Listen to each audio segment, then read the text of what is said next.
Sabata talent, but how them go blow?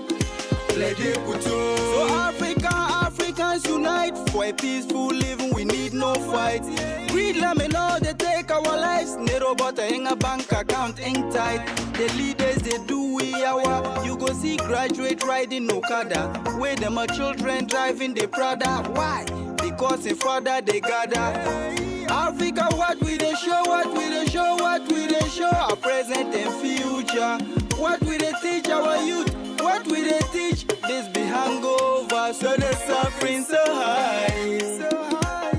Yeah, that's why I'm singing this. Okay. A1 great. So let they put on, let they put on, let they put on. If we no chop, then how we go grow?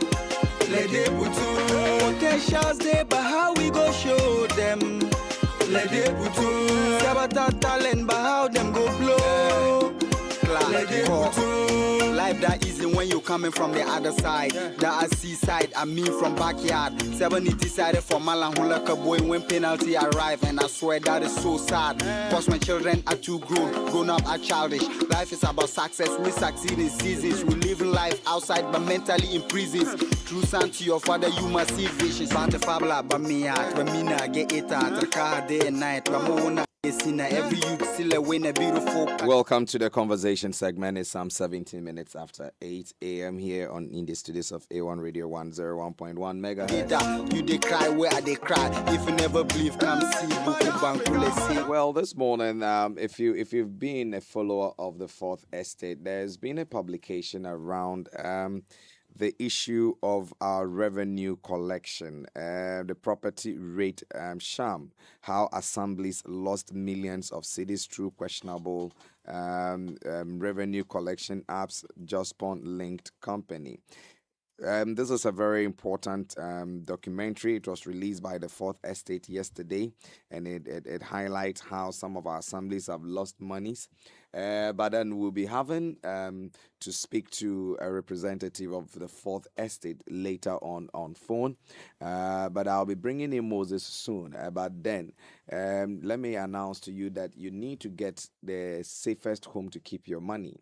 That is why with Telecel Cash, you are protected every step of the way. No risk, no storage, no worries. Just peace of mind. Dial *110# or you download the Telecel Play app now for safe, secure transactions. Telecel Cash, the safer choice. Telecel Cash, send the keke.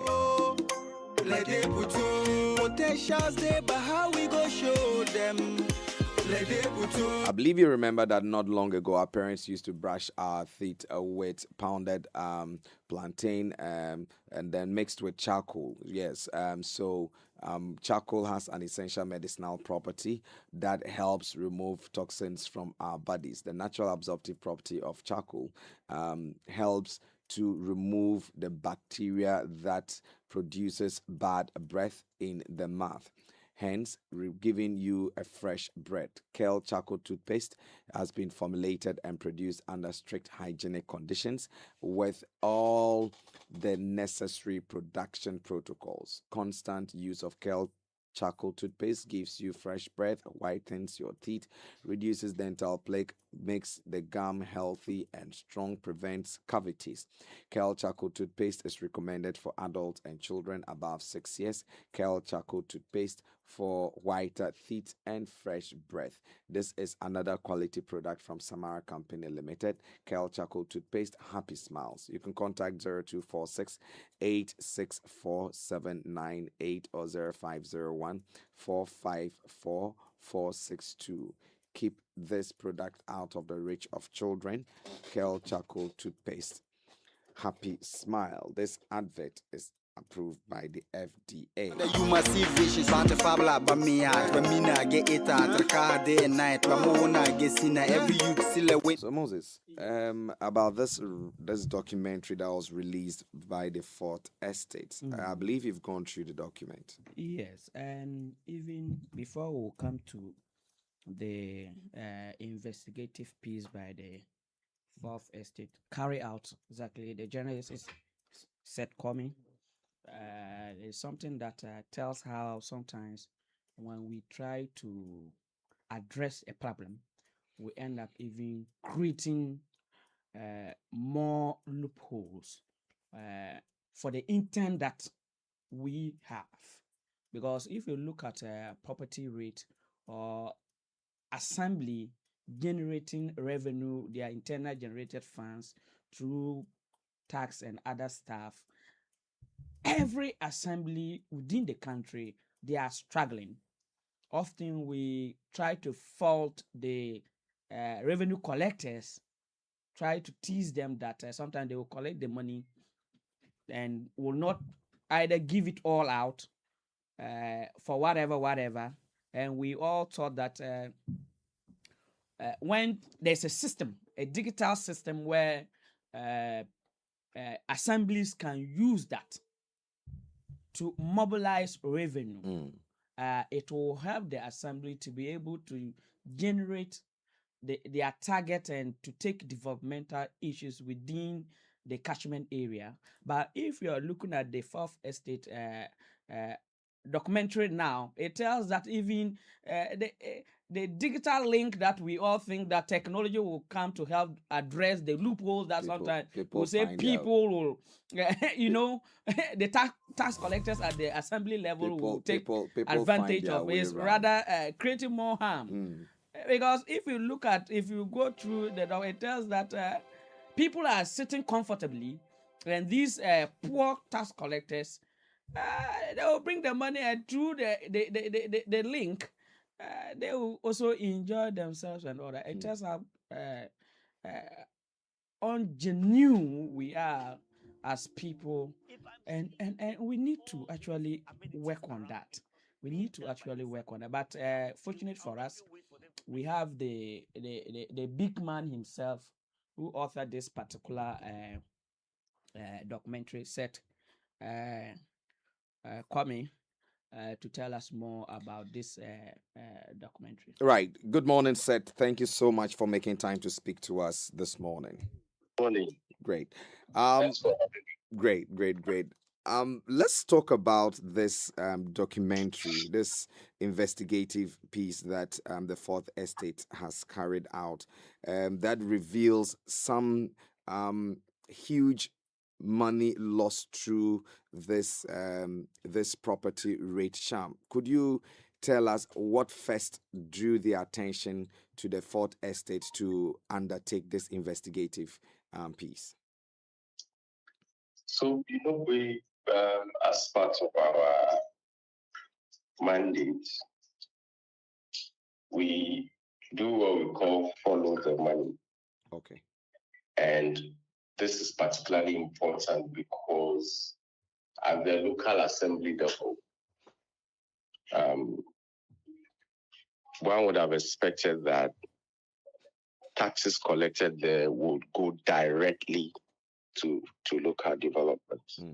So anything that has gotten to do with raising revenue at the local assembly is very critical. And through conversations with, opinion leaders or public sentiments about when they pay property rate, what they get out of it, we decided to track the property rate system, particularly when a digitization platform was introduced to enhance revenue collection.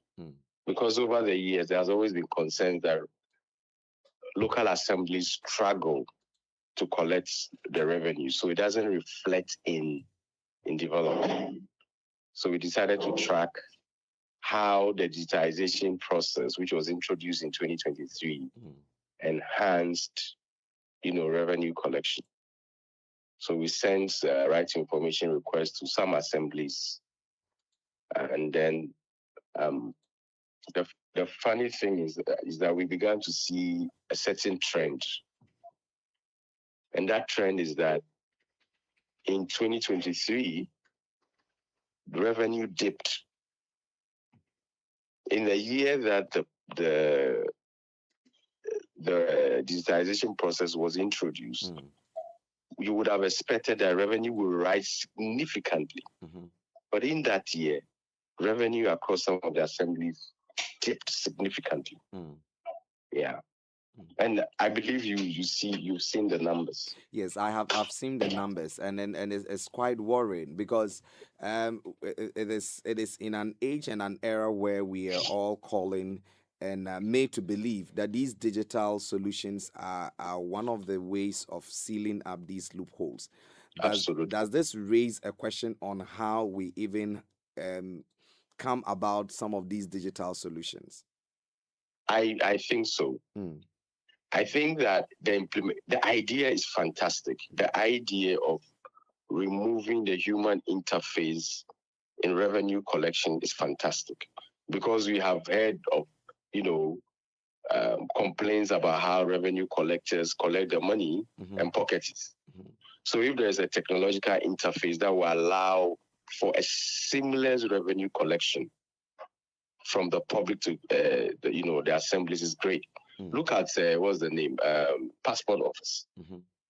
It doesn't matter who you are, whether you are literate or illiterate. You would have to acquire your passport through a digital platform. Yeah. You can't go and pay cash to anybody without, even if you do, you operate through the Go Boys. The state's entitlement, right, as in the passport fees, you pay it online. You can't go and pay it anywhere but online. So one would have expected that the same system will reflect in the property tax collection as well. Unfortunately, it was a major disaster. The implementation was terrible. Ideal thing to have done was to have, piloted in some assemblies, see their teething problems, and then before you scale it up. But the whole thing was scaled up and given to a company that was barely a year old, 9 months old, to implement. What experience did that Digital City Solutions have before they was awarded a contract? What experience in terms of using technology to collect revenue? What experience did they have before they were awarded a contract? None. In the documentary, there's also a revelation about how the Kumasi Metropolitan Assembly were piloting a system. Yes, that was being funded by GIZ. GIZ. So were you able to compare the revenue collection from the KMA as when they were using this piloted system vis-a-vis the government owned one? So the difficulty with the KMAs reconciling those figures was that they started with commercial properties. Okay. So you see businesses that, property owners who are running those spaces for rent. Right. So shops, hotels, schools, and so on. They will use it to pilot the system before coming to the residential part. Before they could roll out the thing in full, then the government decided that no, cut it off. We are rolling out the Unified Property Rate Platform. So you can't really see the figures if it was rolled out entirely.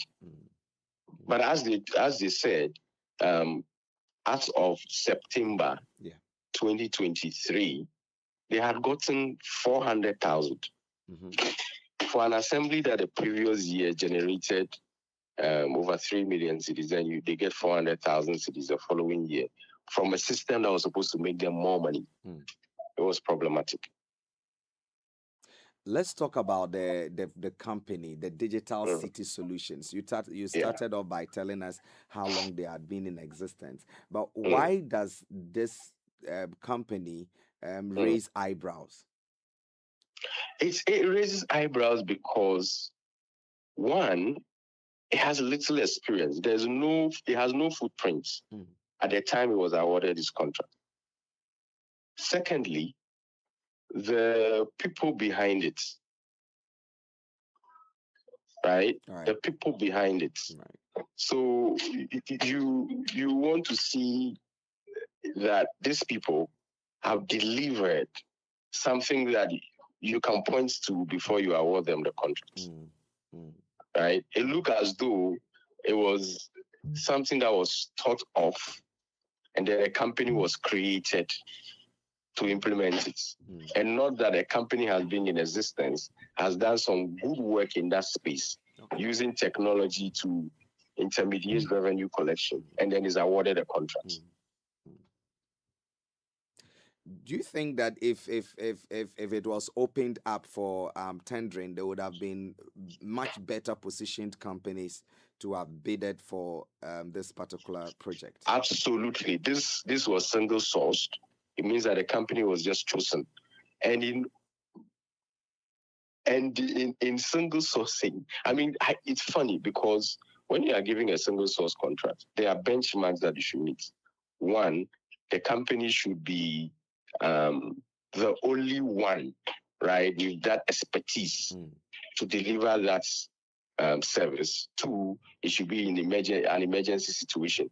I don't know how property collection suddenly became emergency. I don't know how Digital City Solutions is the only company with that expertise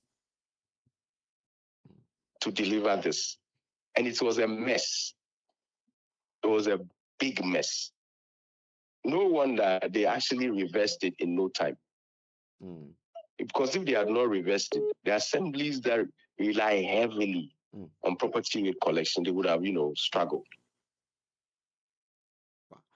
But before it was reversed, how much was lost in total? Is this something that you're able to place? Yeah. Unfortunately, we asked the GRA to give us data on a breakdown of all the assemblies and how much was collected on their behalf. Sadly, the GRA says they did not collect the money. Wait, they did not collect the money? Yes. The GRA, in response to our letter, yes, initially they refused to respond to us. So we dragged them to the Right Information Commission, and the commission forced them to respond. And they said they did not collect any revenue on behalf of the assemblies within the period we were mentioning. And two, even the contract, they refused to release the contract until the commission, RTI Commission, compelled them to do that. So as we speak, we don't know how much the company collected on behalf of the assemblies and how much they gave to the assemblies. Because as Kumasi, for instance, the deputy budget officer said that if they themselves had not got out on the field to do the legwork and collect their money, they would have ended up with about 400,000 for that year. When the year before they made over 3 million. Wow. Wow. But then if just help me and my listeners, if the GRA says they did not collect money, are they not supposed, is revenue collected not supposed to be accounted to the GRA first before? Just help me understand. So this is how the system was supposed to work. One, they created a platform. Okay. And that platform requires that when they collect the money, 70% of that money should immediately go to the assemblies. Okay. The assemblies have accounts. You get it? Okay. So 70% of that money go into the accounts of the assemblies. And that system is supposed to be visible to all. Okay. You get it? Okay. Now, 15% of the money is supposed to go to the company. Okay. 15%.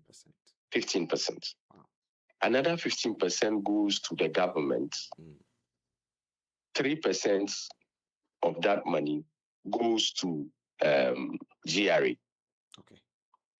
You get it? Okay. So it will be strange if GRA, which signed the contract with the company, tells us that they don't know how much was collected. Then on what basis are you monitoring? Yeah. What are you using to monitor?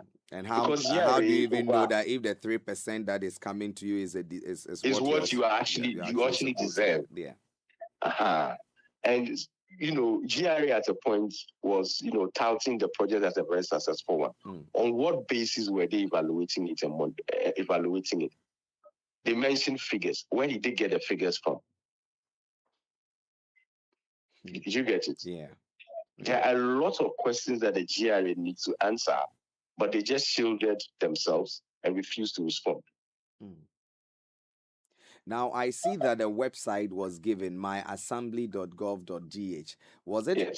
was it the site that was is it supposed to have been accessible by everyone, or just workers of the assembly when they are No, about to no, no, make no, no, no, payment? no, no, no. So just as you can sit in the comfort of your home to pay for your passport online, Okay. the same thing you can pay for your property rate online as well. So it's supposed to be accessible to everyone. In fact, even though I didn't have a house at the time, I received a text message encouraging me to go and pay. Yeah, I think I also received a similar one. So every single person, you just click on the link and then you pay.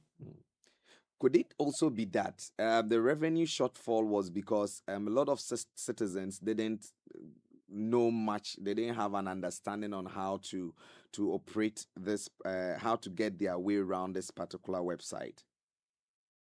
I agree with you, but it is the responsibility of the implementers to know this. Right. That is why I was saying that if they had piloted it in some selected districts and see the problems that will emerge, they would have used that experience to scale it up. Yeah. How do you scale up a system like that in a country where, one, there's a challenge with literacy, digital literacy, there's a challenge with internet even in some communities? How do you roll out a system like that when you don't have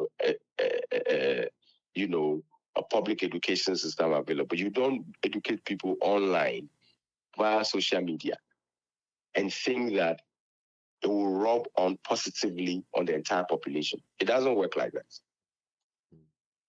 It doesn't work like that.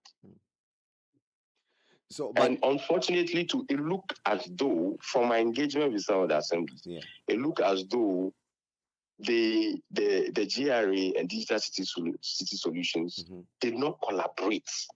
Okay. In a way that would have made the assemblies also own part of the process. Okay. All right. Right. Because imagine if you are a district assembly, you collect your revenue 100% and keep it. Then they introduce a system. Yeah. And that system takes about 30% of the revenue away from you.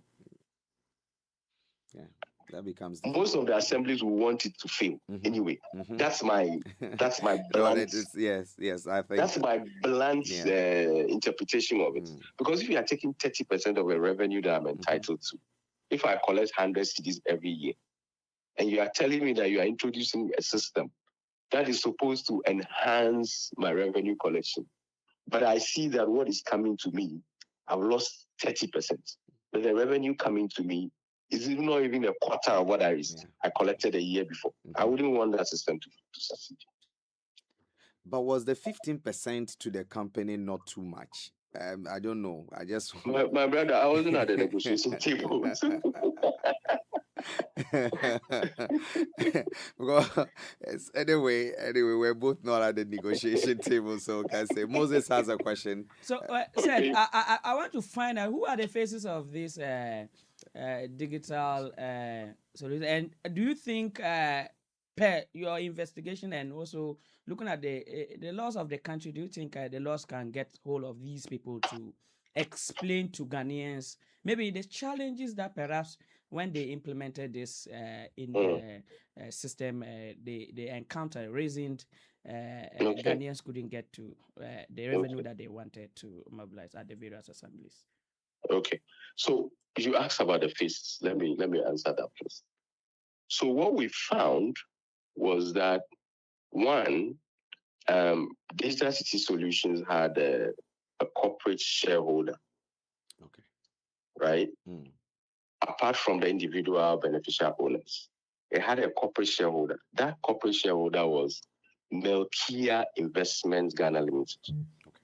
When we searched the owner of that company, it was Jospon, Joseph Stianjupon, the group chairman of Zoomlion. Jospon, which also owns Zoomlion. Right. That is one. Two, there is Kasante Business Solutions. That Kasante Business Solutions is owned by Christian Asante. Melkia Investment has 75%, and Kasante has Melkia Investment has 25%, and Kasanti 75%.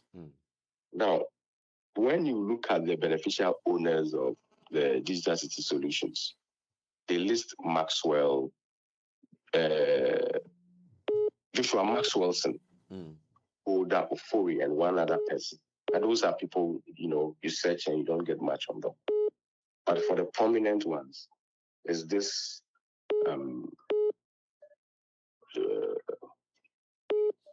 Jospon, right? Mr. Sian Japan of Zoomline, and one other person, Christian Asante.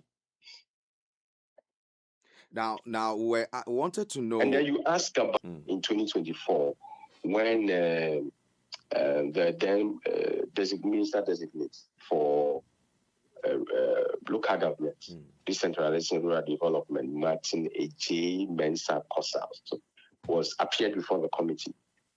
And the current finance minister, who was a minority leader at the time, asked him if he would ensure that the funds are retrieved. He said yes. But nothing was done. Absolutely nothing was done. Going forward, what can we do to help this? Because we are all looking at how we can mobilize enough revenue for the development of the state. Now, if we have a solution which was supposed to help to be a solution, and it turned out to rather be a loophole, how would the future now look like in revenue collection? How can we help resolve that challenge? I think that as citizens, we owe it as a responsibility to keep an eye on the public purse. Right. It is not enough to pay your taxes, your levies and rates, and hope that government will do the right thing. Because over the years, we have seen how corrupt our system is. When you read the Auditor General's report every year, you get angry. Unfortunately, that anger that some of us feel is not trickling down to the citizenry. Ideally, the media should play a very important role in asking our assemblies, you collected X amount. What have you used it for? You collected W amount. What have you used it for? Right. Most of us, when they even call town hall the assemblies call town hall meetings to discuss the budgets, their expenditure and their revenue, we don't turn up. We are not asking our assemblymen and women questions. At the local assembly level in our communities, our assemblymen are like our parliamentarians. They represent us at the assembly level. We need to engage them, ask them questions. You people have collected this money, or you are collecting this money. What are you using it for? There was something very interesting I saw at the Ofori Krum District Assembly in Kumasi. Right. There's a notice board that they write all the property rates they collected monthly. There's a monthly breakdown, or I think an annual breakdown on the board. So if you walk to the assembly and you see this, you ask them questions. The monies you collected, what did you spend them on? Because those funds are supposed to provide the street lights.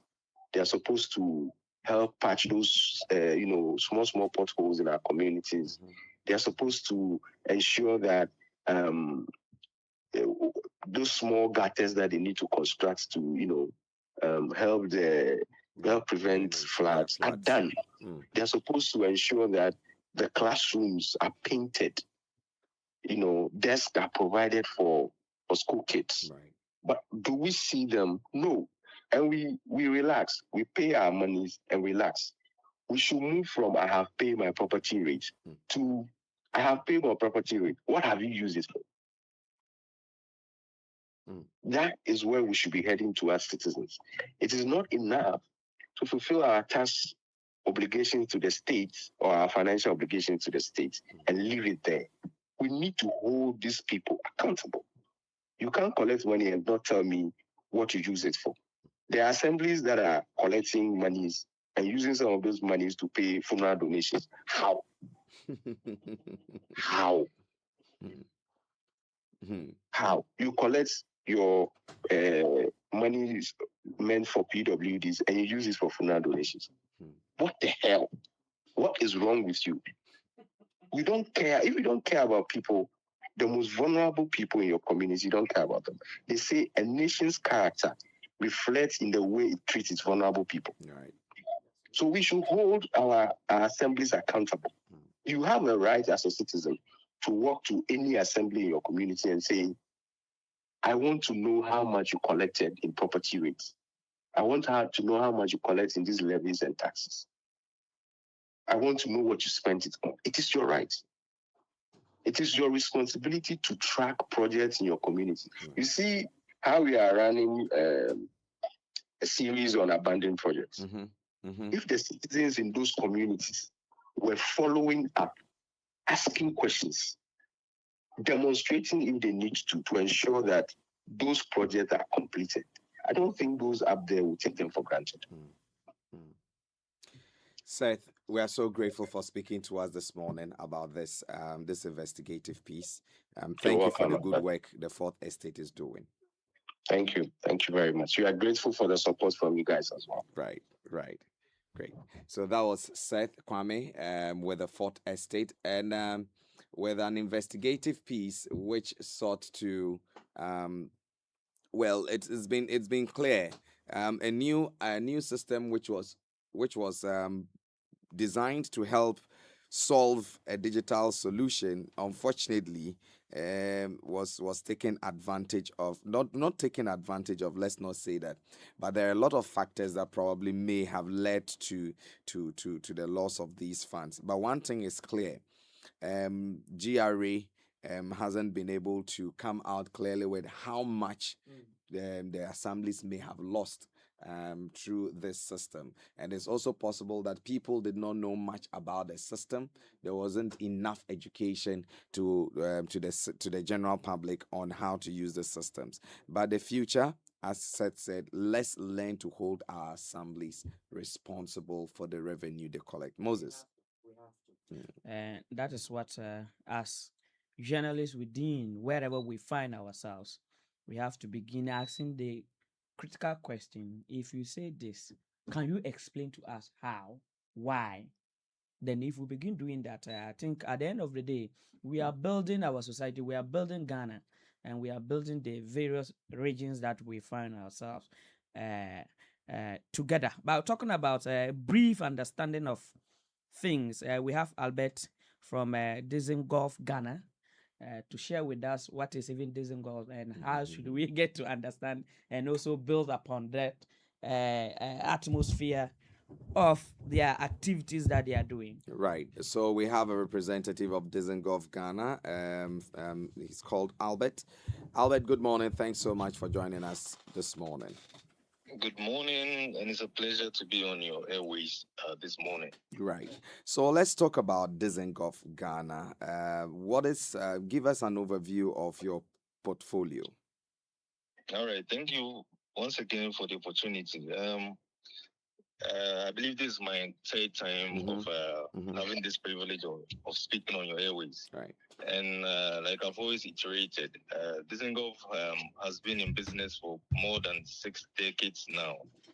And our longevity speaks to the impact we've made in the lives of Ghanaian farmers. So Dizengoff, when it comes to the agri portfolio, we have chemicals, we have fertilizers, we have seeds, greenhouses, shade nets, anti-insect nets, and so on. So people know us for mostly for the fertilizers and then the chemicals. Right. But the greenhouses and shade nets is also one emerging business that needs to be promoted. So the whole idea is growing inside a controlled environment, whereby all the parameters of production are within your discretion. So coming dry season, we all know the rains will be ending very soon. So imagine if you have a greenhouse. A standard greenhouse is 9 by 15 meters. So you could set up even in your backyard once you have your water source, you could produce even throughout the entire dry season. And if you're able to time it very right, that implies you'll be harvesting whilst we are in the lean season. And this will be giving you value for money. So is one point I want to iterate this morning. With our chemical and fertilizer portfolio, our foliar fertilizers are already on the market. The Polyfeed 1919, the Haifa Bonus, the Multi-K, the Million More, they are all available. And then our chemicals, our insecticide portfolio is also very much known with household names like Mectin, like Horizon, like Defiance, Protect, Golan, and Co. They are also available. So you can find all these products with our dealers in Boga and East Enclave. And if you ask me, that is just a brief overview of our portfolio. Right. As one of the portfolios has to do with the seeds that you have available in the market. What are some responses from farmers who have used your vegetable seeds? All right. I think during my very first interview, I made mention of these seeds, and then the fact that they were hybrid seeds, which had different disease resistance abilities, and they were designed to meet the demand of farmers. And farmers also responded to our call. Some were skeptical because information like that has been put out before. They've tried and it didn't work with other people. But when they put ours to test, they saw the difference. So be it yield, be it disease resistance, be it shelf life and all that, we have qualified in every one of those metrics. So a farm in Navrongo planted our okra seeds for 1 acre, and he's harvesting in excess of 7 tons per that 1 acre. And there's empirical evidence to this. You could find his Facebook page, Sunu Farms. You could go to the page and then visit, and then you see for yourself pictures which will give credence to what I'm saying. There are other farmers who have also planted our tomato BKF1, and there's one farm like that in Wale Honey Farms. So we harvested in excess of 18 tons per 1 acre. Wow. So farmers got to know this product, and then they put it to test, and they've seen the results. Our watermelon Obolo F1 currently is the reigning variety on the market. So it's giving you big sizes. This issue of hollow heart disease of watermelon, whereby you cut the melons and then you find it doesn't fill fully from the inside. So this Obolo F1 will give you, it will fill completely from the inside. So talk of size is giving you size.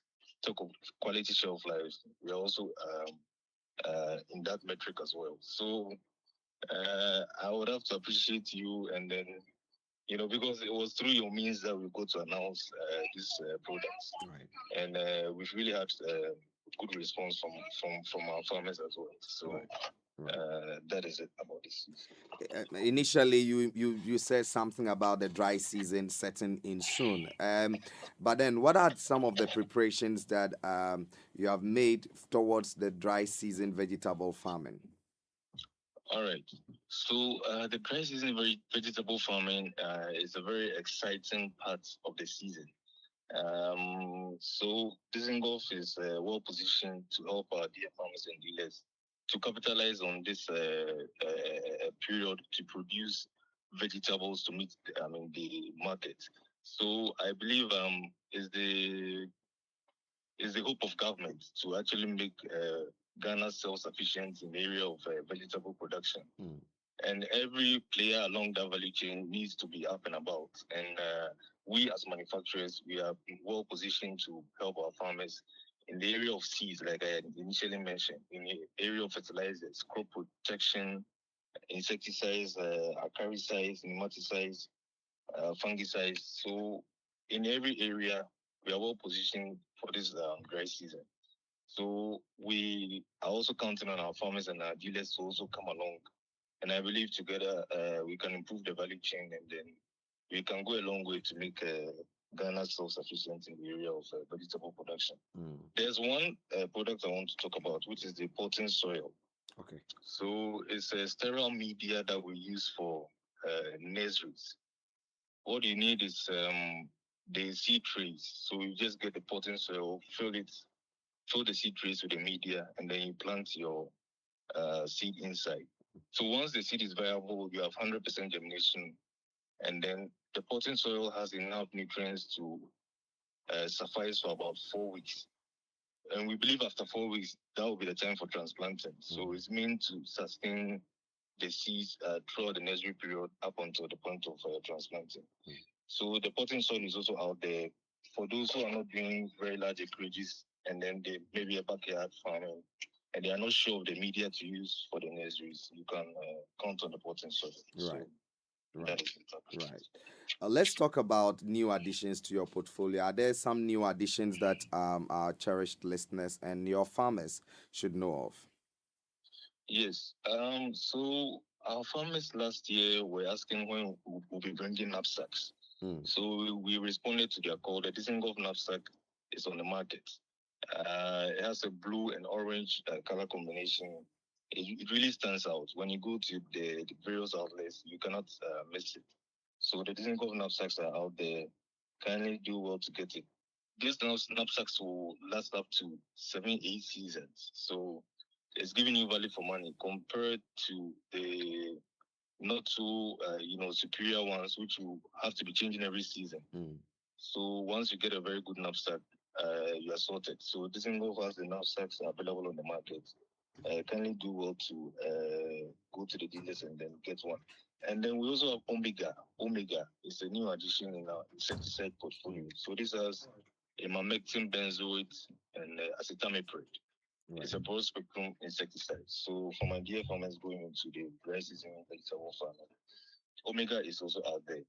In my first interview, I made mention of Mazet Super, which was a soybean selective. And farmers also put it to test, just like they did for the seeds. And Mazet Super is almost everywhere. Everywhere you go, people are talking about Mazet Super. So just as you trusted us with the seeds and then the new additions, definitely these new additions you're also bringing, you can count on us that will definitely deliver. Right. So that's it. Right. Now, as we bring this conversation to a close, what do you have to say to your dealers who have been standing with you since you came into the market? Well, we really appreciate their invaluable support. Like I mentioned, this is a value chain. So every actor along that chain is playing his role, phenomenally. And that has to do with our dealers as well. So Dizengoff is ready this very season. Kindly come along. Let's do the work. Most of the dealers, we have very good packages for them, credit facilities and all that. So don't let cash discourage you. You could always reach out to us with bulk purchases. So we really appreciate you. Kindly come along and then let's make this dry season a memorable one.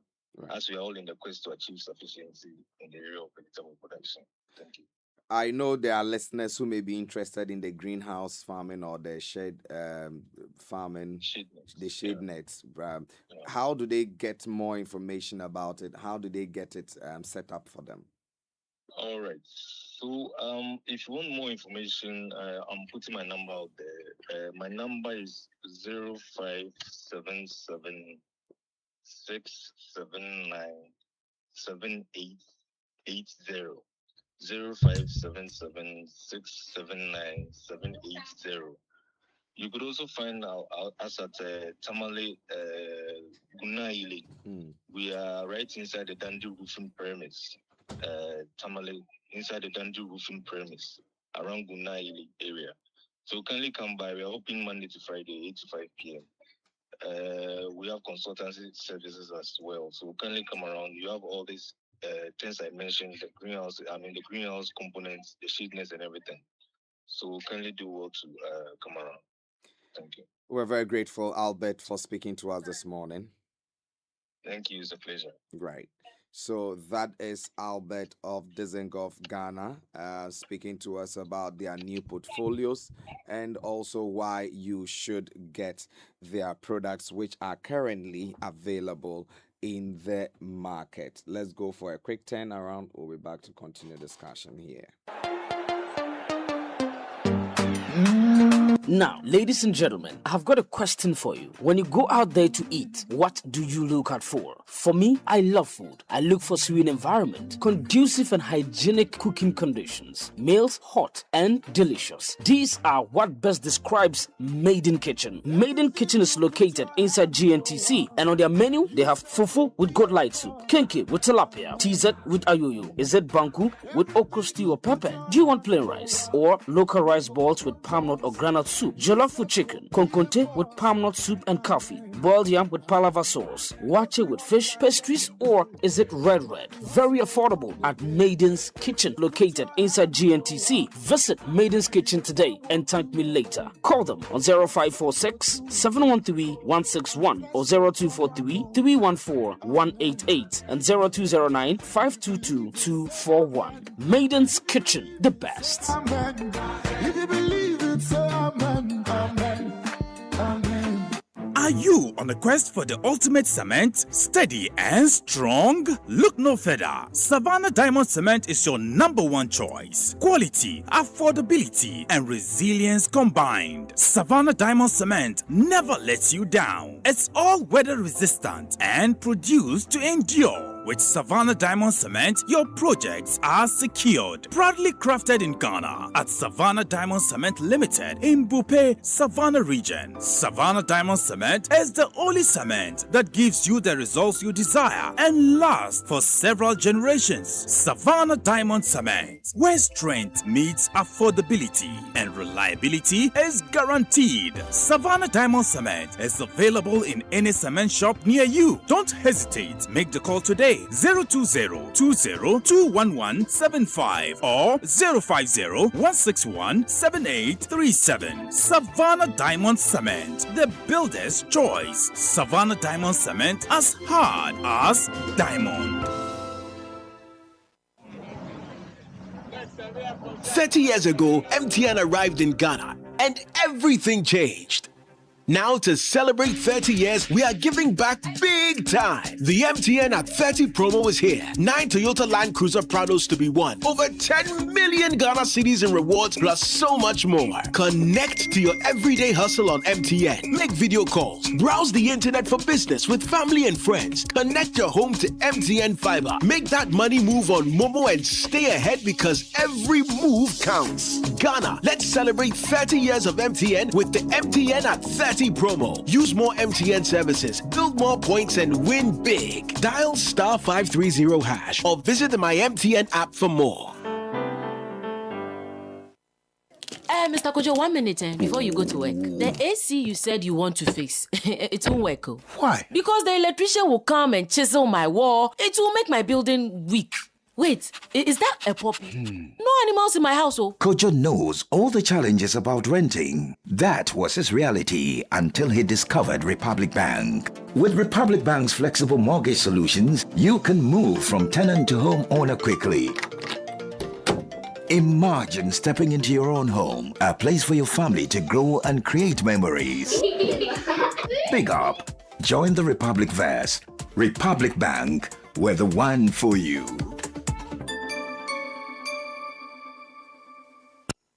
Away, cause this is a good morning. It is the morning show, and this is Daybreak Upper East. Daybreak Upper East. Only on A1 Radio 101.1. It's too good. I can suck it. I've been entertainment. Yeah. To me, I can suck it, can suck it, can suck it, can suck it, can suck it. Like I want it to. Originals. The people with the love them, they pray make we fall. You know get money, everything go they dull. Poverty be one make the youth they woe. Cause them they deceive and say Mother Africa be poor. Let they puto, let they puto, let they puto. If we no chop then how we go grow? Let they puto. Potentials there but how we go show them? Let they puto. Sabata talent but how them go blow? Let they puto. So Africans unite for a peaceful living. We need no fight. Greed me know they take our lives. Nero but in a bank account ain't tight. The leaders they do we our. You go see graduate riding Okada. Where them are children driving the Prada. Why? Because in father they gather. Africa, what we they show, what we they show, what we they show, our present and future. What we they teach our youth, what we they teach, this be hangover, so the suffering so high. Yeah, that's why I'm singing this song. Make the young grow. So let they put let they put If we no chop, then how we go grow? Let they put potentials there, but how we go show them? Let they put Sabata talent, but how them go blow?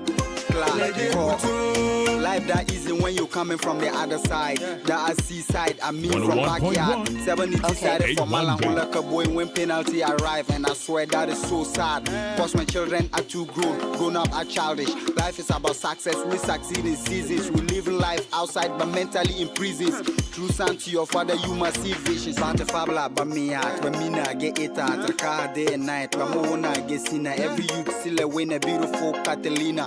We can be very irritating like ginger, sun can power up the Benida pen the paper.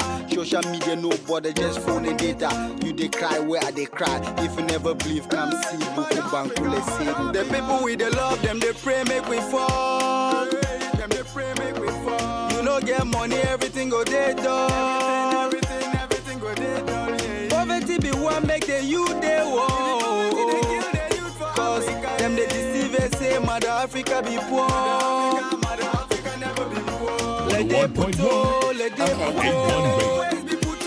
they put If we no chop, then how we go grow? Let they put potentials there, but how we go show them? Let they put Sabata talent, but how them go blow? Let they put. Well, welcome back. Let's go straight into the conversation. Today we have a guest, and we're just going to talk politics from now until 10 a.m. And we're just going to talk about the NPP's family. Seated with me this morning in studio, and I'll be doing this interview with my producer Moses, S. Daniel Ayene. He is the new regional secretary for the NPP. And Daniel, good morning. Good morning, Gerard. Wow. I think the stress has left your face now, or it's still in your body? It is still. No, I just returned from Accra. I was entering Bolga when producer called me. Right. So I told him I was just driving into town. But no problem, I was still on it. Wow. So the stress is still there. But what can we do? We have chosen that field. So you have to couple the stress with your personal stuff and other things. So I'm happy to be here. A lot of people will say your face is not a very popular face in politics in the region, but the results after the election spoke otherwise. Those people are new in politics. My face cut across everywhere. Even I'm being liked by my party people and then a lot of NDC sympathizers. If you are asking an NDC man who he trusts so much, who he thinks can do the work in the NPP, they will mention Daniel Ayene. I cut across everywhere. And most of my friends are NDC guys. Interesting. Yeah, most of my friends are NDC guys. They are the people I feel comfort sitting to eat and dine with. Yeah, that is how politics is all about. I can mention their names here. I cut across everywhere. Politics is about your ideas. But as for bond, your relationship, your friendship, you still have to keep your friendship intact. So my political affiliation. Is it not strange that your people you can easily sit and dine with are of the other divide? That makes me a good politician, and that makes me different from the others. Okay. If you can associate with your opponents, sit and dine with them, that makes you a different breed of a politician. And I find myself in that. Yeah, So talking about most often you come and see me in a sport and with my NDC guys. And I like playing cars. You know, we have this cars group that we do. So I have my own team. Game of I have my own team called No Belt. No Belt. Yeah, so Okay. I find myself in Owari bases. I do all those stuff. So there is no place that you can find Daniel there. So I'm very, very popular. Strangely, one of the Across games the I've region. never learned to play is to play the cards. cards. Yeah, No. I know how to play it, but I use my phone though. I play the computer one, and I'm good at that one. But like he was saying, many when they see you, if they don't say, "Oh, you are a politician," no one will believe. What even drive you into politics to begin with, growing up? Nothing. I can't say that I was born into it. You know, when it was not fashionable to call MPP in Upper East Region, my father was the constituency chairman. I think that's 96 coming down. So I was born into MPP. I grew up in MPP. MPP activities were done at my father's drinking spot. It was a popular drinking spot in Bolga, in our Wagle house. Everybody knows it, especially the die-hard old MPP members know all that, know that particular place. So I was born into politics. And after completing my second cycle education in Rural Secondary School, Nabia, by the way, and The then Nabias I will will use this represent opportunity everywhere. to thank all the Nabias across, especially the Nabias that were delegates. They didn't leave one of their own; they came all out to support one of their own. That's the beauty of being a Nabia. We are everywhere. We are everywhere. So growing up, after Navasco, I went into the grassroots politics, occupy a polling station level. From there, I was electoral area coordinator for Tanzania Zobisi Sokavisi electoral area, to constituency as the constituency treasurer. My first bid to become the regional treasurer was unsuccessful. Then my second bid, I won convincingly. And then this time around, the people called that I need to serve them as their regional chief scribe, that's the regional secretary, the head of the party secretariat. And I have to listen to that. They say the call of the people are the call of what? God. So I listened to them, I picked the form, I crisscrossed across the region, then I sold out my idea. Unfortunately, I was elected. I remember your media house interviewed me the day of the elections. I said, what is the way forward? Am I winning? I said, I've already won. It's just a matter of counting. Because I know when it comes to delegates, our late former General Secretary says, John said, fear delegates. But in my case, I don't fear them. You trust them. I trust them. And I know they will do the right thing. And exactly they did the right thing. Yeah, what is So the I was- magic of trusting delegates? What is your The magic? magic is do the right thing. When you are given an opportunity to serve them and serve them well. There is no delegate that will call me and I won't pick your call. Even if it takes me 1 week, I will still trace your number back. Call to hear what you have to tell me. And that is the simple things that they like. Show being available for them. As I was coming here, when you shared my flyer, everywhere, all the regions were calling that, oh, try and listen to you, General Secretary. I said, fine, that's okay. So it's about how you hold yourself, how you compose yourself, and how you relate to people. Politics is about human relation. It's not about, I am this, I have occupied here, I have this. No, that is not politics. The majority of the people that we are dealing with, let me say, they are downtrodden. There are people that are the core of the party. So if you want to place yourself above them, you will not be accepted. So they find me as one of their own. They find me that at any time they come to the region, I'm available, I'm accessible. Anything that they need at all, if it's within my powers, I will do it as it is for them. So because of that, going back to them to tell them that I want to become the regional secretary was an easy task for me. And by and large, I won.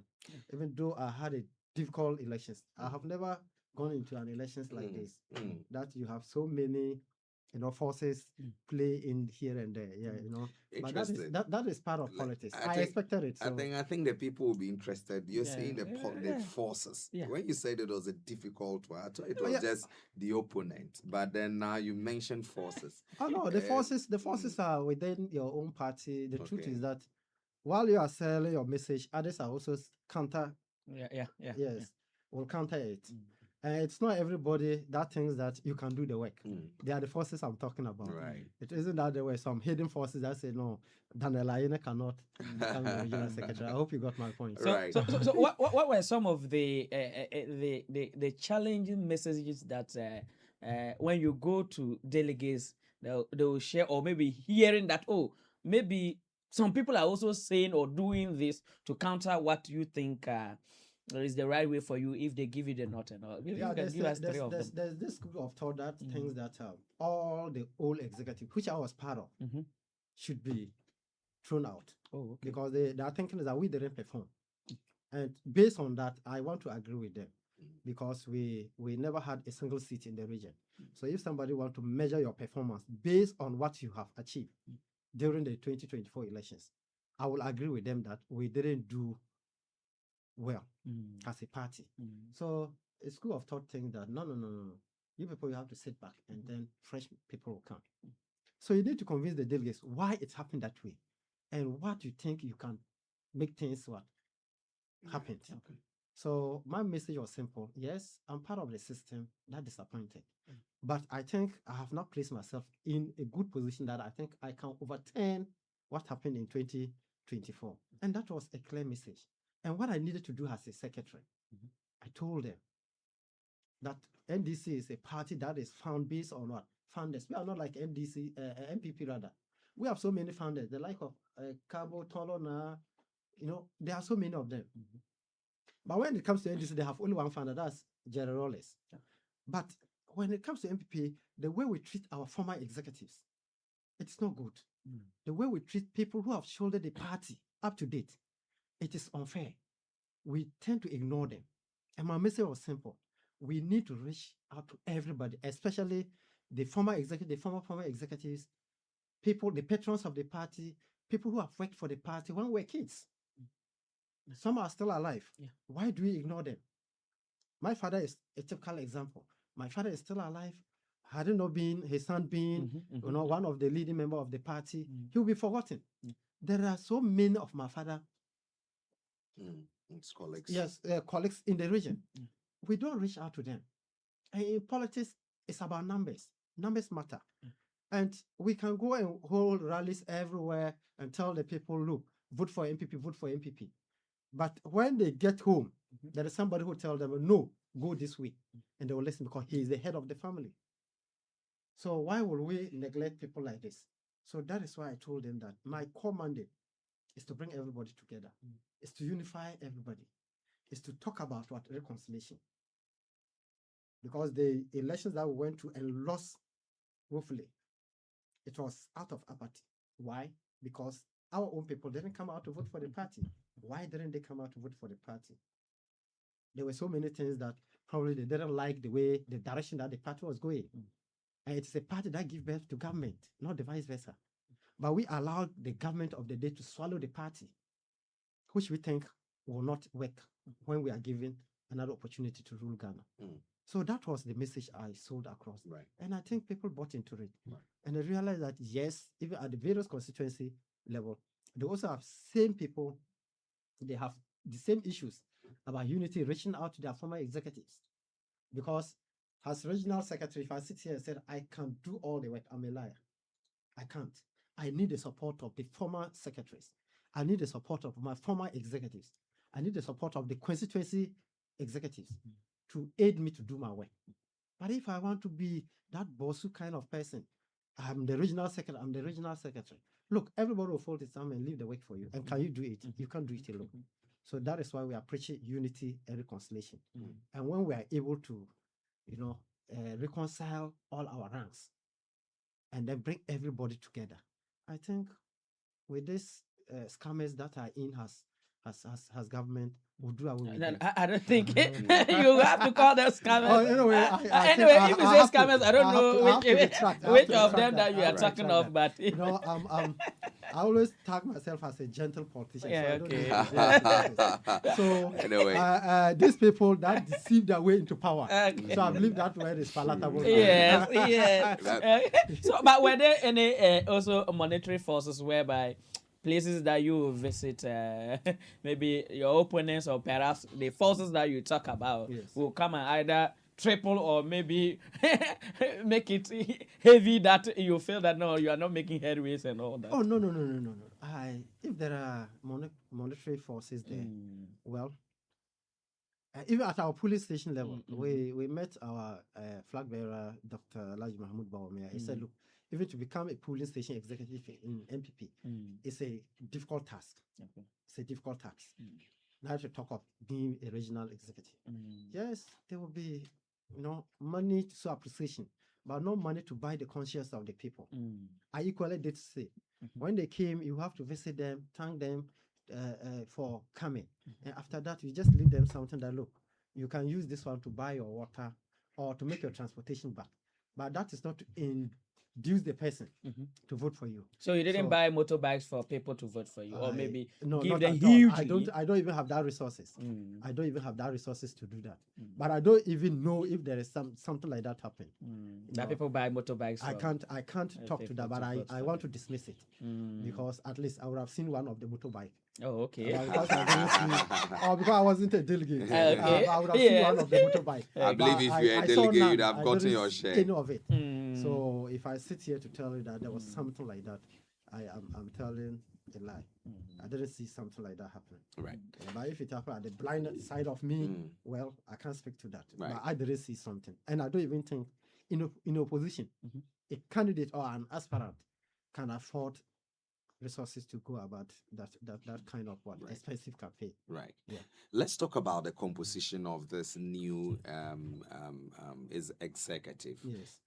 Admittedly, you say that some old executives are part of this new executive. Yes. I can think on top of my head, the regional chairman was a former secretary. Yes. And then you were a treasurer, now secretary. And I believe there are probably others I may not know. The regional youth organizer still retain as the regional youth organizer. Our regional women organizer is now our first vice chairman. Right. And our second vice chairman went unopposed. Great. And Great. then I think our research officer is now the treasurer. He stepped into my shoes. That's Dr. Ziba. Yeah, Dr. Ziba. Right. So we have a few of us. Right. So and that is the beauty of it. Good. They always say the older the wine, the sweeter it is.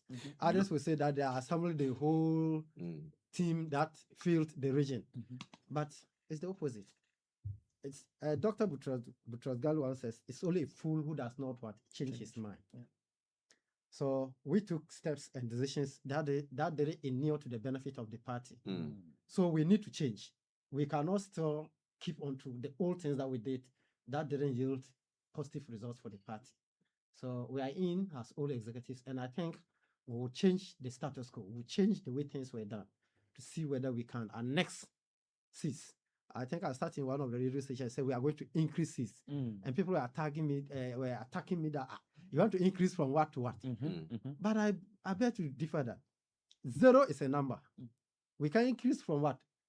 0 to 1. So that's an increase of seats. That is an increase of seats. But they misunderstood and said you already have 0 seats and say you are going to increase. But they have forgotten that 0 is what? It's a number. It's a number. Interesting. But then I was going to ask, what do you people bring on board? The NPP, although statistically your numbers appreciate in percentage wise, yes, but yet it is still not the attractive force for the region, for people of the region, and the number of seats can speak to it. How do you intend, in your capacity as a secretary of this party, to make the party more attractive and visible, especially to the youth? Yeah, thank you so much. That's a very wonderful and difficult question to ask to answer. As the regional secretary, our core mandate is to unify the party. Right. That's our core mandate now. We need to see how we can bring everybody on board. You see, we have these issues that all the time we said, let's target the NDC people and let's bring the NDC people to our party. And then we rather tend to ignore our own numbers, even though they are little. You need to keep what you have before you can now fight for what you do not have. Right. But we always leave what we have, and we are concentrating so much on let's try and convince these people to come and join us. It is good to bring people along, but keep what you have first before trying to bring what you don't have to add, to augment your numbers. So making the party very attractive, yes, we are poised to do that. If you look at my chairman, I think he's also within the youth brackets, if it's not within the youth brackets, but he's a young guy. I sitting here, I am within the youth bracket. Yes, I'm within the youth bracket, and I think we appeal to the youth. Yeah. Our message will cut across the youth. And what we have done for the youth at past, are the things that we are going to bring it out. The truth be told, Akufo-Addo 8 years has employed a lot of youth than this current regime, though they are still in their term of office. But ask the youth that we employed, why are they not supporting the party? Because, quote unquote, either our message has not been accepted or our approach to them is not the way to go. So we now need to identify our weaknesses. That is why I said, look, most of us are old executives that has been retained, or we just shift positions. We had the problem at hand. We know what causes that.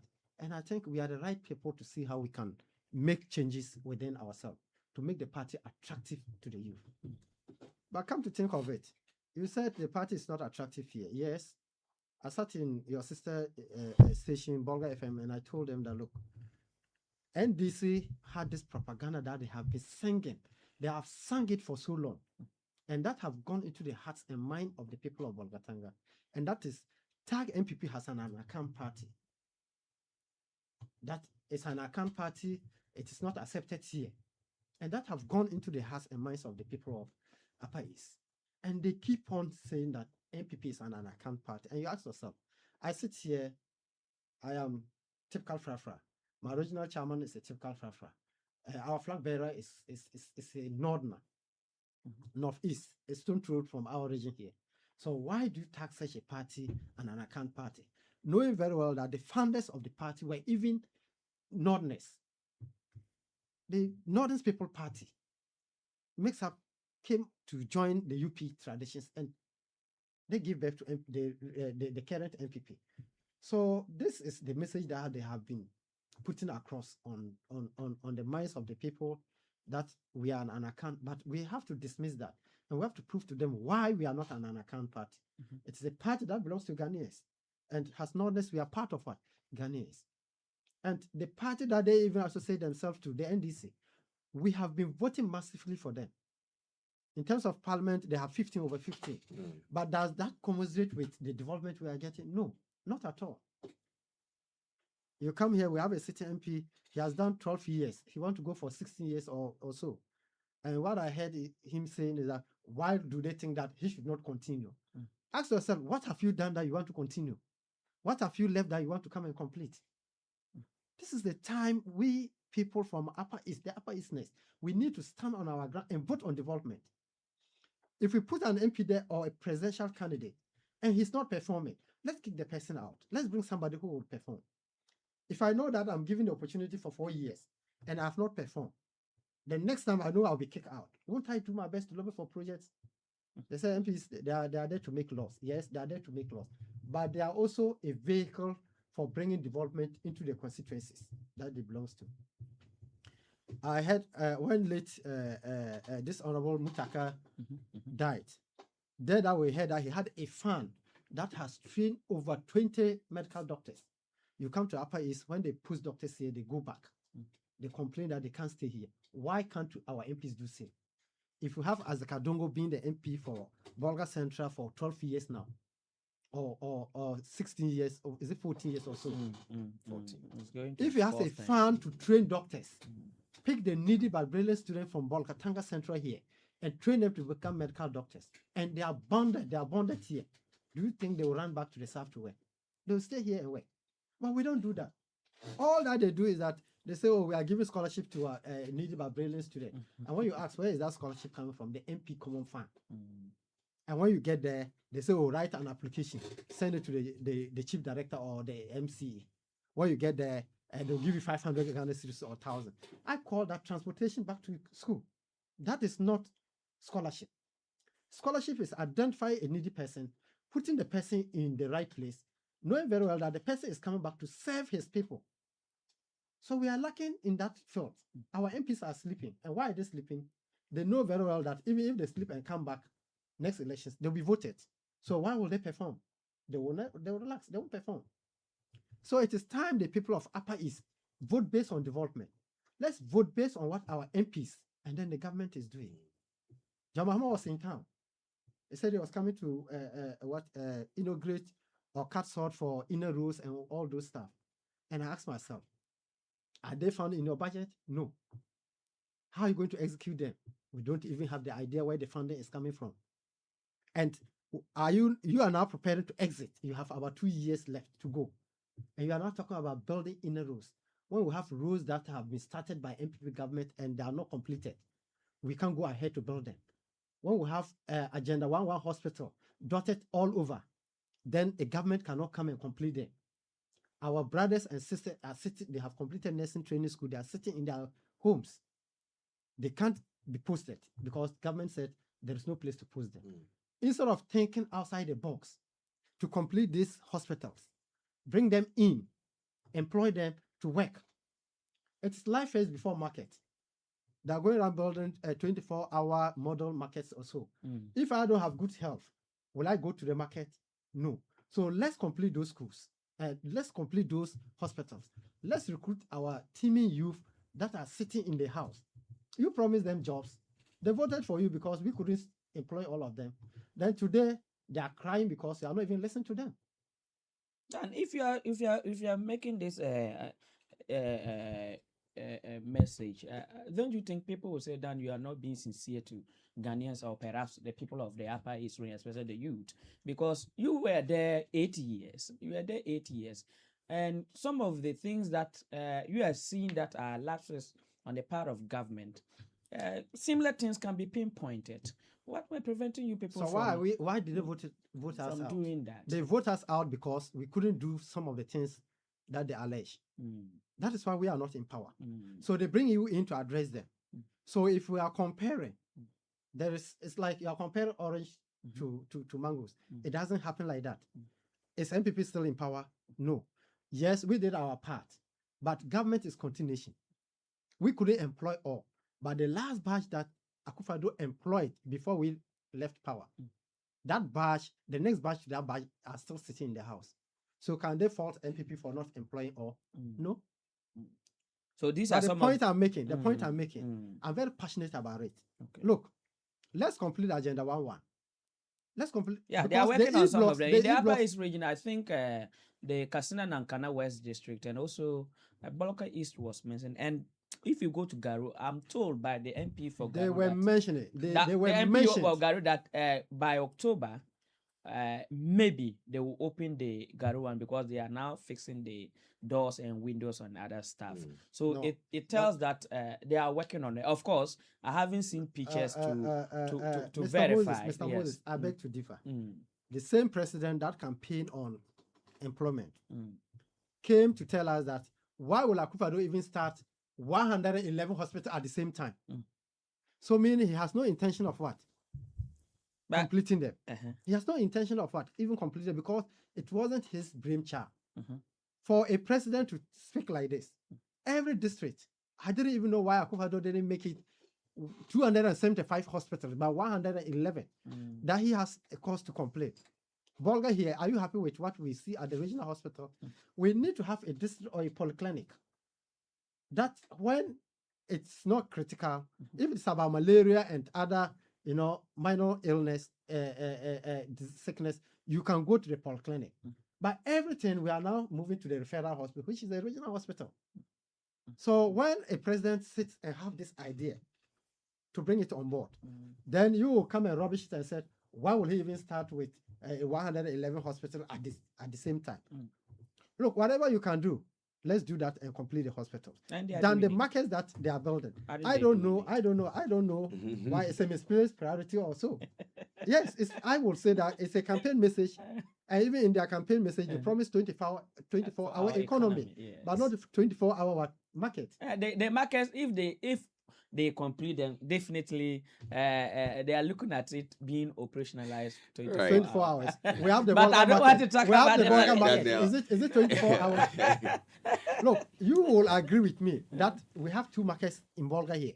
The other one, government has allowed private individuals, look, to start developing there.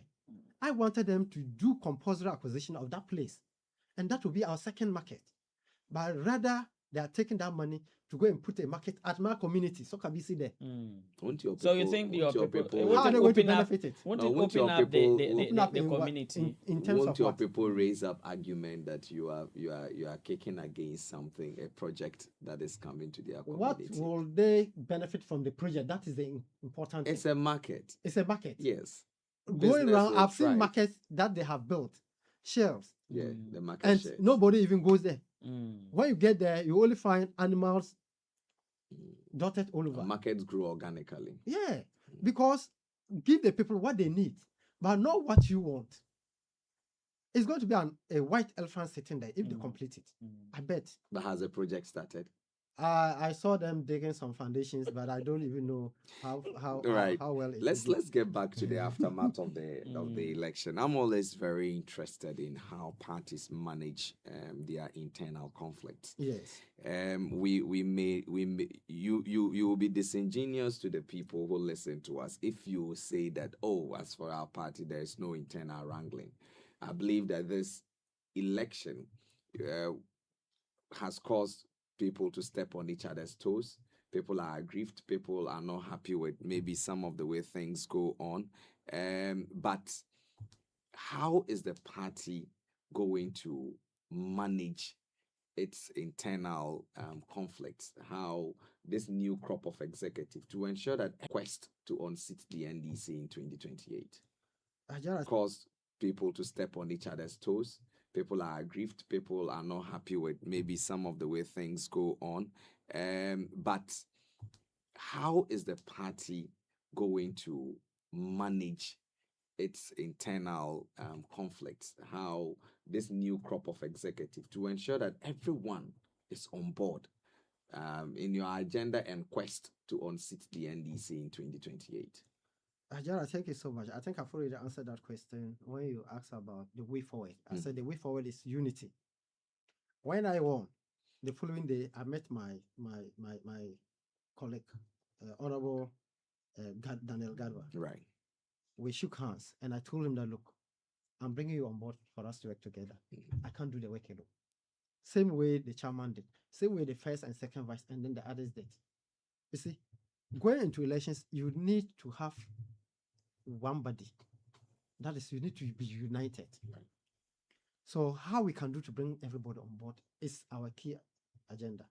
So we're holding meeting on Saturday to finalize on our appointments to meet Article 9(2) of the MPP party constitution. Okay. That says that we need to appoint people to come and then support us, execute our tasks to its perfection. After that, our next meeting is to visit all the aspirants who took part, and even those who nest their ambition, but they never show up. We need to bring everybody on board. That is the way forward. And we have tasked all our constituency to do same, and which they have reached out to all of them. They have reached out to the former executives, especially those who contested them and lost. That is key, because going to elections, you will definitely throw salvos here and there. If I don't speak something little ill about my opponent, why should they vote for me? I need to tell the people why I can do the work. In my case, with Daniel Garba, my message was simple. He has been a DC for 8 years, parliamentary candidate for some terms. So why do you want to reward somebody like that when I have not gotten an appointment? He will take it in good faith. Yes, but that is the obvious truth. But he will take it in good faith. So what do I need to do now? I need to reach out to him. He's a big brother. Tell him that, look, it's just to lure people to what? Convince people to vote for me, not to lure. The right way is to convince people to vote for me. Are you getting it? But elections is over. You also say same about me. But I have won. So I will not begrudge you at all. But you have every right to still hold it in your heart because you lost. You have spent resources and you lost. So come, let's work together. Come, I need you to occupy it here. And let's see how we can, execute the task. And that is and even based on sometimes your supporters will go overboard to say certain unprintable words against opponents and all that. Do you think all this thing and social media is a place that never forgets things? Yes, People will take it in good faith and say that yes, Daniel said that we should forgive and forget. Then let's do that and look at the party, because people will want you to fail so that it will prove their point that yes, they even said that you are not competent for that particular position that you are occupying. Don't you think they Yeah. have every right? In government, they can pray that you fail so that they will succeed. But in opposition, why will you pray for my failure?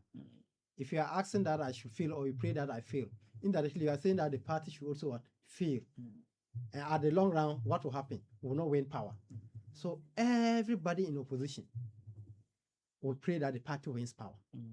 And because it is our prayer that the party wins power, we have to what? Work as a team. But about our supporters, I don't know. I know how to manage my guys because there's none of my guys will write a message and I will not review it before. Do you think, looking at and even based on you, sometimes your supporters will go overboard? That is the way they also help the party, trying to propagate the party in the social media. And we cannot do away with social media now. It has become part of what? Our words against opponents and all that. Do you think all this thing and social media is a place that never forgets things? Yes, People will take it in good faith and say that yes, Daniel said that we should forgive and forget. Then let's do that and look at the party because people will want you to fail, so that it will prove their point that yes, they even said that you are not competent for that particular position that you are occupying. Don't you think they have every right? In government, they can pray that you fail so that they will succeed. But in opposition, why will you pray for my failure? If you are asking that I should fail or you pray that I fail, indirectly you are saying that the party should also what? Fail. And at the long run, what will happen? We will not win power. So everybody in opposition will pray that the party wins power. And because it is our prayer that the party wins power, we have to what? Work as a team. But about our supporters, I don't know. I know how to manage my guys because there's none of my guys will write a message and I will not review it before they post. No. You send it to me first, I'll read it. If there is something that I need to change, I'll do that and then allow you to post. Because we can't also put a break to them. That is the way they also help the party, trying to propagate the party in the social media. And we cannot do away with social media now. It has become part of what? Our channel of communication, our channel of campaigning. So we can't do away with social media. But we need to be very, very circumspect when it comes to what to put and what not to put on social media. And I have, in particular, been talking to my guys to be very mindful. But I'm happy that you draw my attention to this. When we hold a meeting, I also throw the challenge to my colleagues to see how they can manage their guys on social media. Because sometimes you may put a message thinking that it's a harmless message, but the consumer sees everything wrong with it, and he will take it hook, line, and sinker, and read so many meanings into it. Is that okay? So, yes, nobody is the opposite of knowledge. I've just learned something here, and moving forward, I think I'll also advise my colleagues that look, all of us, we have guys that try to project us one way or the other, or the things we are doing. But let's coach them this way to go. And together we'll get there. Right. Landlord says I should read a message to you. He says, landlord from D-Line. I believe you know landlord. Yes. So landlord says that that the NPP's percentage from 2020 was in the 2020 election was 34%, but in 2021 it dropped to 21%. I don't know if your research team in the NPP. Is he talking about presidential or parliamentary? He didn't indicate. So he should indicate. Right. Because if it's presidential, we appreciate it a little bit. Okay. Yes. Is that the last time they voted for some NPP MPs in the region? That is Zebula Navrongo Timpani Boku Sandema.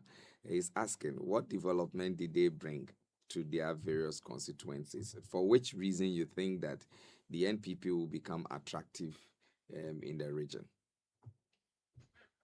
That question is back to me. The last time they voted for. Yeah, so in the previous elections where they had the NPP won some seats in some of the constituencies. We've won Sandema, like you said. Yes, Mama Sandema, Agnes, Navrongo, Chigabatia. We've won Navrongo many times. Yeah, I think 2 or 3 occasions. We've won Zebula, we've won Boku, we've won Timpani. We've won Talisi and Nabdan. And then he's asking me, what did they do? Yes. What development? What development did they bring to on the board to people, the people? so that you and I believe that if people That sets a good record for the NPP to even be considered. Very good. I like that question because I preach that we should vote MPs based on what they brings on board.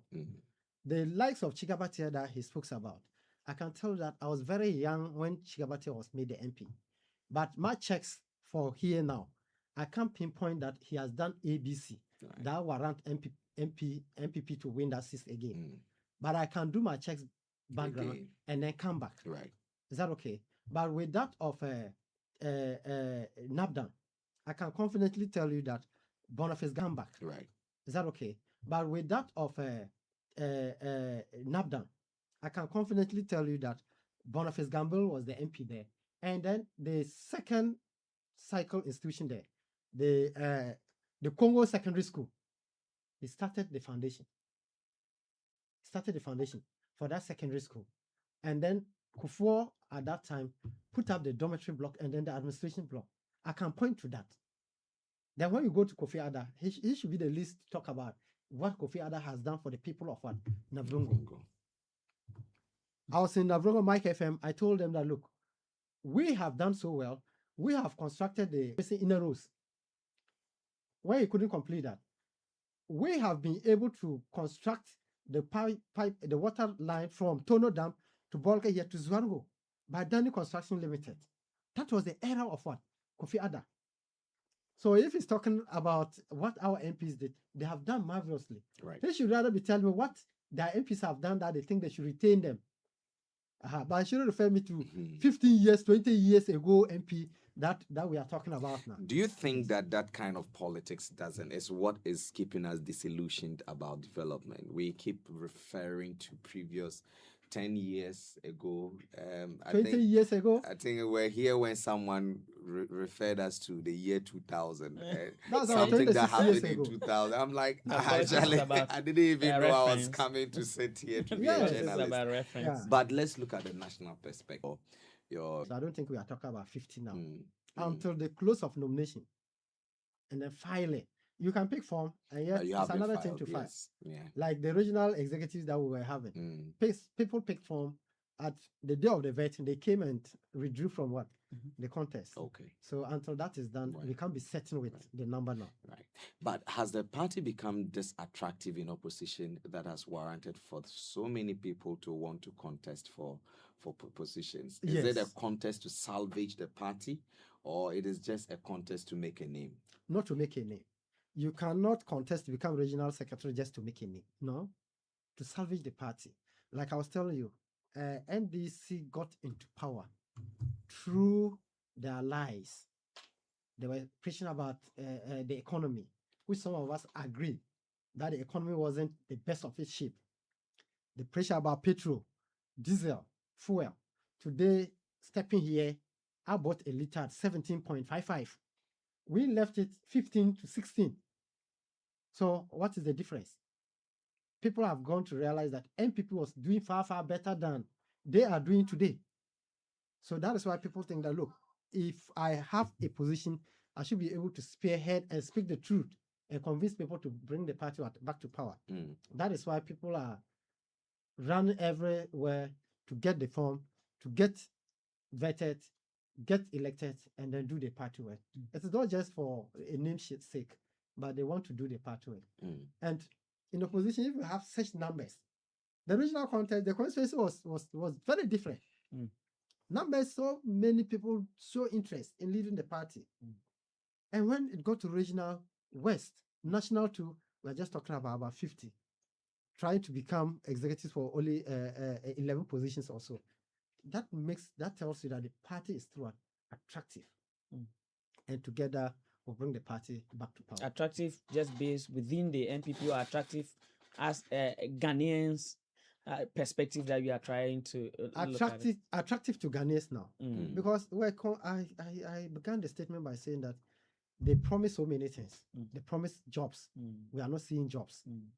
They promise better low cost of living, and then the rest we are not seeing either. They promise that they will bring fuel down and then other economic indicators down. we are not seeing either, except our inflation rate that is still at a single digit. Our exchange rate, and it's doing something fairly that well. you think that the NDC are, that they are doing well, right? They have done well. Okay. Try to tame it to a single digit inflation. That is fantastic. And what prevented your government then from doing that? Yes, our land. But ask yourself, the layman will tell you that it doesn't reflect in his pocket, or he doesn't eat inflation. Are you getting it? But I have been a finance person. If I sit here and try to be hypocritical that it is not a good thing, I'm lying. Okay. Is that okay? It's a good thing. So that is fantastic. That is what they are doing. And I give thumbs up to them. I still hope that they should try and bring other things down. Look, we are all talking about selling our ideas. But if things are so good to go, we'll live as what? Ghanaians. We are Ghanaians before what? MPP and what? NDC. So because they are not doing things right, that is why I'm telling you today. I traveled to Accra. I didn't send my car. I just got to Tamale and then they brought my car to me and I drove to Bonga. I joined Trotro. And the sentiments that I got in, I realized that the people felt that, look, they were scammed. They were lured. Because before elections, I went to Accra, I sat in Trotro, and then the way they would openly insult MPP, the way things are not going right, what they were doing, things were not, So I could sense that Ghanaians were no longer with MPP. They were drifting away. But I returned yesterday. That sentiment has changed. You sit in Trotro, people are saying that, but they were even better. We thought these people will come and do something different. Prices of fares have keep on skyrocketing. Okay. We don't use. I use flight. Some of us we don't use flight, so we may our not time, understand not about flight alone. Mm. I'm talking about Trotro. Flight when MPP left, a flight from Tamale to Accra, I think it was 6,700 about. Now I took 3,220. 1 way. 3,000 one way. Then the 2 way was 5,007 something. Come on. That is the change that we have voted for. Okay. So anybody who plow this, you will come to terms with it.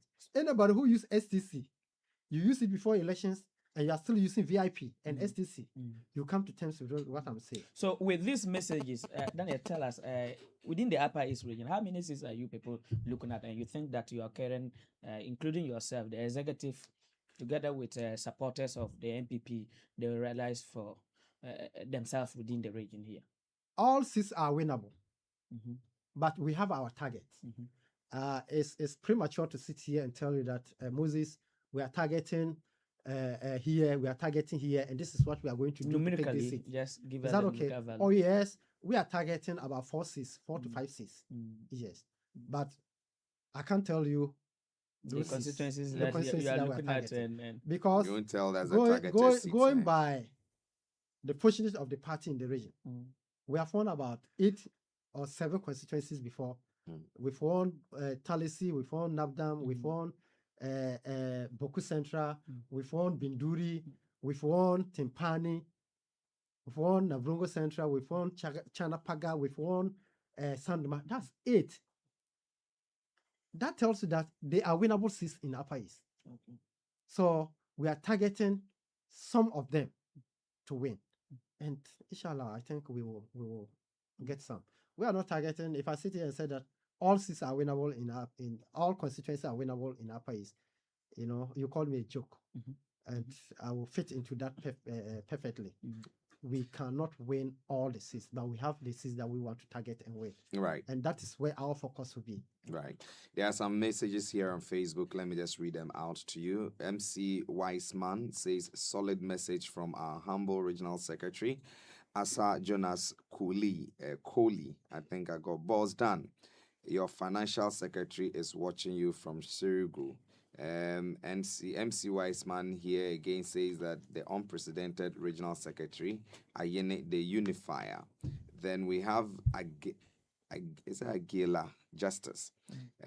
He's from Balungu in the Talinsi constituency. Says good morning to Daniel Ayine Insobila and your cherished listeners, to our party faithful across the Upper East. Let us believe in the leadership of our regional secretary, Daniel Ayine.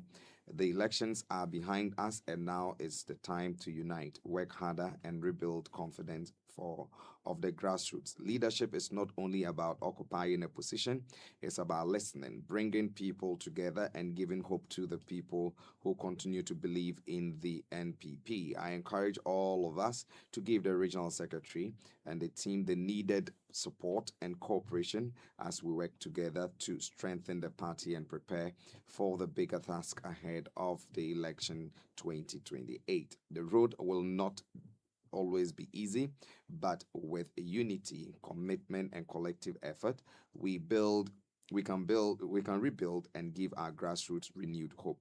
Believe in the process, support the leadership, work for the party. Together we can do it. And he said, done, leadership for unity, hope, and victory. And this is from Agele. Well, so some solidarity messages coming through for you. And I think there's been some wide acceptance of your election from the grassroots, and I think it gives you room to do a lot of work, even as there's so much expectation, if you ask me, from your side. Let's address this elephant here. Elephant. A lot of people have the view that you as secretary and the chairman elect, you people, there are some cracks between the two of you. Can you clarify that for us? How true that is? Not at all. What people don't know about myself and the chairman is this. We grew up together. He's my senior brother. He's my big senior brother. We grew up together in politics. When I was electoral area coordinator, he was one of my polling station chairman. So we moved to constituency. I was elected constituency treasurer, and then I aided for his appointment as our communication officer, constituency communication officer. And then from there, time to time, we are all growing up. Is that okay? But what people may not understand is that in politics, our ideas may look different. Is that okay? So if it happens that your ideas and your ideologies are not going in line, then people may suspect that you have cracks. But there's nothing like that. We have worked as secretary and treasurer before. We have worked as treasurer and communication before. We have worked as treasurer, even police station chairman and electoral area coordinator before. And we have worked as the region. We have worked as secretary and treasurer, like I rightly put it. And then today we are working as chairman and secretary. And I beg them, if the chairman and then the secretary are not united, then the party is in shambles. For that matter, we want to leave a mark. No matter the differences that people are perceiving, I don't even see them existing. I don't even see that. We have to. But granted that they are, we must work together. In politics, we don't need to be friends to work together. Even in life, all of you sitting here, you don't necessarily need to be friends to work for A1 to succeed. Are you getting it? The delegates thought it wise bringing us together. So who are we to say that we cannot work together? So in future, will we go back to the delegates or not? So there are no cracks. There are no cracks. Assuming that there are, but we need to still work as brothers. Well, Daniel, yes. Your final message to our listeners as we bring this conversation to an end. Yeah, my final message is that I want to thank the good people of Upper East, and I'm urging them that, look, let's vote based on development now. Because we keep on voting for NDC, we are voting for NDC, we are voting for NDC. And yet we still complain. Why are we complaining? Let's change and see whether we'll benefit or not.